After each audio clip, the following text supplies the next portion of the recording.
Hey guys, welcome to the channel. My name is Logan Perry, and today I want to talk about Job.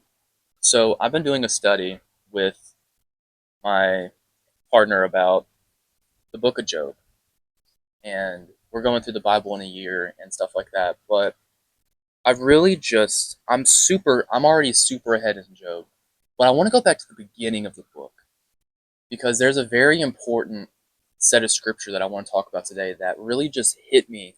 It hit me today. It really hit me today.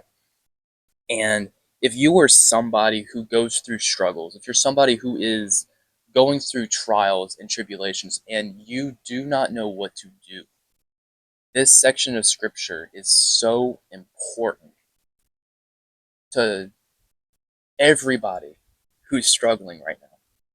So in Job chapter 1, verse 13, it says, "Now there was a day when his sons and daughters were eating and drinking wine in their oldest brother's house.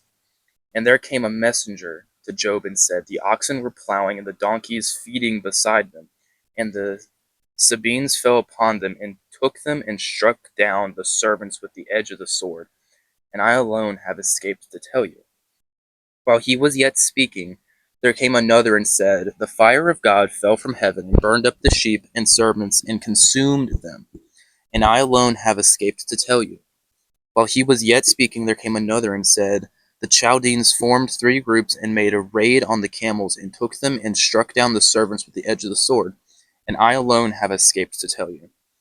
While he was yet speaking, there came another and said, Your sons and daughters were eating and drinking wine in their oldest brother's house, and behold, a great wind came across the wilderness and struck the four corners of the house, and it fell upon the young people, and they are dead, and I alone have escaped to tell you. Then Job rose and tore his robe and shaved his head and fell on the ground and worshipped. And he said, Naked I came from my mother's womb, and naked shall I return. The Lord gave, and the Lord has taken away. Blessed be the name of the Lord. In all this, Job did not sin or charge God with wrong.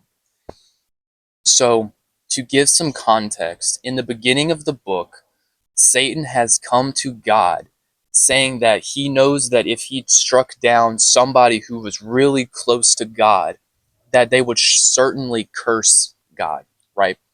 So God looked at Satan and said, I know someone who is blameless and pure, and that is Job. And God knows that if Satan did something to Job, that Job would not curse him, that Job would be strong enough in that time to, instead of cursing God, he would stand he would stand firm in the foundation that God laid out for him, right? Okay. This section right here starts off the entire book and the theme of what the entire book is going to be about. The fact that Job is struggling, but in the midst of that struggle, he is holding on to God. He is holding on to who God is, what God has done, and he's not letting go of that faith. I wanted to talk about this because even after all of his stuff was taken, his oxen, his sheep, his donkeys, his children dead, his servants dead, all of these things, Job was a really rich guy. After all of his possessions and his family were taken away from him, you would have expected him to collapse. You would have expected him to crash out, essentially. But instead, he didn't do that. Instead, he humbled himself, ripping his robe, shaving his head, fell on his knees, and worshiped God. He didn't curse God. He didn't run to do some sin that would make him feel better. Instead, what made him feel better in that situation was to get on his knees and worship God. And I find that so important because if you are somebody who is struggling in your life, if you are somebody who is not doing so great, what do you do when you're struggling? What do you do when you feel like you are alone, when you feel like God has taken everything from you or that something has been taken from you? What do you do? Do you immediately run to sin? Do you immediately curse God and say, Why have you done this? What is going on? Or do you bow on your knees? Do you worship God? Do you pray to God? Do you talk to God? Do you turn on some worship music? Do you do something that is godly when a bad situation happens?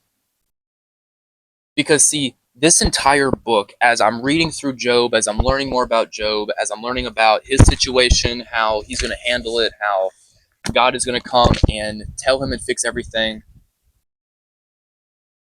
what I'm really learning is that even though we can have struggles in our life, even though that there are things in our life that may seem unjust, that may seem like, what is the point? Because again, Job was pure and blameless. And that theme is in the entire book where Job is like, why have I been struck down when I know I have not done anything wrong?